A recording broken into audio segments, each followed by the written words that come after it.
Pronto, irmão Franklin, a paz e a graça do Senhor Jesus Cristo. Ô, irmão Franklin, o Gabrielzinho é uma benção e ele atrapalhou aqui no primeiro áudio aqui, né? E eu falei muito acelerado, muito rápido e alto por conta do Gabriel. Tá bom, meu filho, pare, viu? Tá? Mas eu vou continuar aqui com a resposta à pergunta do irmão. Pronto, o irmão Franklin fez uma pergunta muito boa, né? Muito sensata, muito precisa e contundente, né, a respeito das igrejas, das Assembleias de Deus. Quanto àqueles irmãos, né, supostos irmãos, eu digo logo, uso logo a expressão correta, né, são supostos mesmo, porque são aqueles cristãos nominais, né, que está na igreja por gostar da igreja, ou por uma outra motivação qualquer, ou de estar ali frequentando os cultos, porque gosta de um determinado pregador, ou porque é membro de um conjunto, né? Lá tem conjunto de senhoras, conjunto de mocidade, e assim sucessivamente, ou porque faz parte ali do púlpito, né? É um obreiro, né? Então, por algum motivo, alguma motivação que leva essa pessoa a estar na igreja e ter um comportamento gentílico, né? Das nações rebeldes, né? De costumes e tradições mundanas que ferem, que denigrem, que desvalorizam e que querem assim lançar por terra e passar por cima da palavra de Deus, né? Esta é a rebeldia de Satanás. Isso se deu lá na eternidade e isso está dentro das igrejas, né?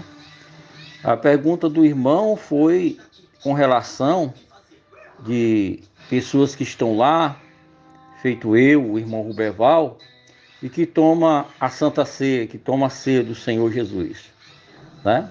Porventura não estariam comungando e participando das iniquidades, das injustiças deste povo? Não, irmão, de forma alguma. A resposta é não, tá? Porque nós não comungamos com as arbitrariedades pecaminosas que eles praticam, né? Que eles fazem, ao qual o apóstolo Pedro, na sua epístola universal, né, que vale para todas as igrejas, né? Isso aí foi para todas as igrejas, inclusive não só para a Assembleia de Deus, igreja A, B, de A a Z, mas também para a igreja Batista Renovada Moriá, onde o irmão se congrega também. Quando nós vamos para as 7 igrejas ali do Apocalipse do Senhor Jesus Cristo, né? Éfeso, Esmirna, Pérgamo, Tiatira, Sardes, Filadélfia e Laodiceia, todas aquelas igrejas, elas vão ter um tipo de comportamento, né? E que o Senhor Jesus as admoesta, né? Somente Esmirna e a igreja de Filadélfia, essas duas, o Senhor Jesus não ficou a passar em rosto a falta deles, né? E se Jesus não passou em rosto a falta deles, né? Tanto de Esmirna como de Filadélfia, né? Muito ao contrário, Jesus as elogiou-as, né? Diferentemente das demais, das outras 5, como era a de Éfeso, como era a de Pérgamo, a de Tiatira, a de Sardes, né? E a de Laodiceia. Estas 5, sim, Jesus cobrou seriamente, né? E, no entanto, em cada uma dessas cartas, no primeiro versículo, quando se abre, quando se inicia a carta, o Senhor Jesus Cristo, ele fala diretamente ao anjo da igreja que está em Éfeso, ao anjo da igreja que está em Esmirna, em Pérgamo, em Tiatira, em Sardes, em Filadélfia, ao anjo da igreja que está em Laodiceia. No entanto, assim,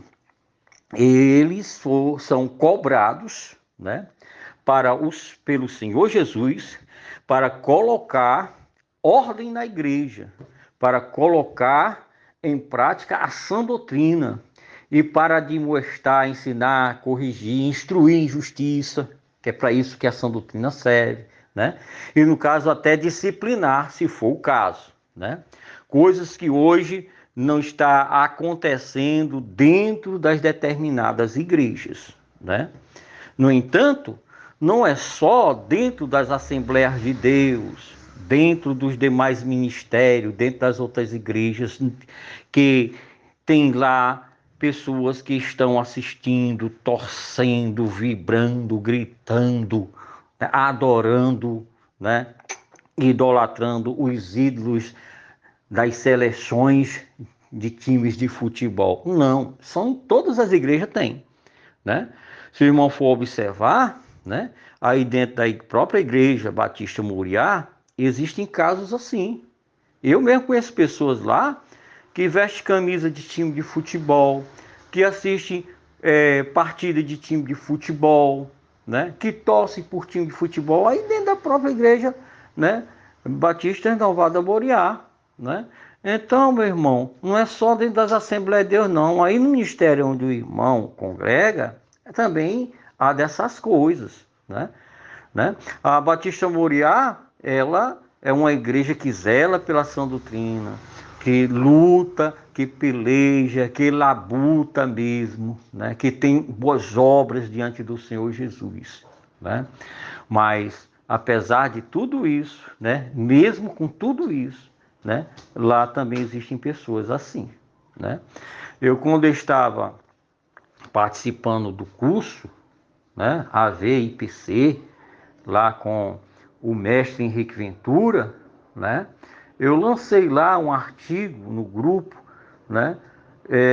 Onde eu fazia a defesa da sã doutrina, batendo de frente e contra, né, a torcedores de futebol, né? Pessoas que têm seus ídolos e que torcem, são idólatras, né? Idólatras por futebol, né? Então, o próprio Henrique Ventura era um, né? E eu bati de frente, conversei de forma sensata, bíblica, mostrei toda a hermenêutica bíblica, toda não, uma boa parte da hermenêutica bíblica, né? E a verdadeira interpretação, né? A sã doutrina está aí, irmão, né? O povo é que não vive. Então, eu não me sinto, não, irmão, contaminado por participar da Santa Ceia. O problema é deles lá, né? É eles lá e Deus. Como, da mesma forma aí, o irmão também, apesar dentro da Batista Moriá existir essas coisas, que existe também, certo? Existe sim, dentro da Batista Moriá existe isso aí. Eu digo e eu provo, né, para o irmão, né? Então, meu irmão, o irmão também não está contaminado não por participar da Santa Ceia do Senhor. De forma nenhuma, de maneira nenhuma. Agora, a responsabilidade disso aí são dos pastores, dos líderes de igreja e nossa também, dos pequenininhos que conhecem a sã doutrina e que tem que passar mesmo a sã doutrina, né? Fica na paz, meu querido, de nosso Senhor e Salvador Jesus Cristo. E eu sei e acredito que o irmão não tem telhado de vidro, né, para estar defendendo ou querer defender esses tipos de práticas errôneas diante da palavra de Deus, né? Porque tem muitas igrejas que estão enquadradas lá, né? Pesado foste sobre a balança e achada em falta. Enquanto a de Filadélfia, o Senhor Jesus Cristo disse: porque guardaste a palavra da minha perseverança, da minha paciência, a sã doutrina, eu também livrá-lo-ei da grande tribulação que há de vir sobre o mundo inteiro, né? Diz Apocalipse 3, versículo 10. Eu acredito nisso e vamos continuar, meu irmão, indo por todo mundo, pregando o evangelho a toda criatura, e a palavra de Deus diz que quem crer será batizado, quem não crer será condenado. Estes sinais seguirão os que crerem, em meu nome expulsarão os demônios, curarão os enfermos, falarão outras línguas, se beberes alguma coisa mortífera não sofrerá dano algum, não é? E Jesus Cristo, em Mateus 28, ele diz: e eis que eu estarei convosco todos os dias, até a consumação dos séculos. Jesus está conosco, meu irmão, com certeza. A paz do Senhor, um abraço fraterno. Desculpa aí pela extensiva resposta, né? Poderia ter citado muitas passagens bíblicas aqui, né? Mas me contenho e me retenho nisto aqui, né? Porque tens aí em Sardes algumas poucas testemunhas que não se contaminaram, né, com as falsas doutrinas, com os falsos ensinamentos. Lá estava o remanescente fiel. Então, eu me considero, como também considero o irmão Franklin, o irmão Ruberbal e outros irmãos que eu conheço, como o remanescente fiel no meio de cristãos, né, nominais, que de crente só tem um nome, mas as obras não condizem com os dons do Espírito Santo de Deus, né? Com ali Gálatas capítulo 5, né? Ali que fala sobre a temperança, a benignidade, a longanimidade, né? O domínio próprio, né? E assim sucessivamente, que diz que contra estas coisas não há lei, né? Não há condenação, para a glória de Deus. Se pois Cristo, né? Diz a palavra de Deus, que Deus nos amou antes que nós o amássemos. E se Deus é por nós, quem será contra nós? Diz que nem a altura, nem a profundidade, nem a estreiteza, nem a largueza, nem a guerra, nem a espada, nem a fome, nem a peste, nem a morte, nem a vida, nem o presente século, nem o porvir, nada nos separará do amor de Deus que está em Cristo Jesus, nosso Senhor. Aleluias. Amém, irmão Franklin. A paz do Senhor.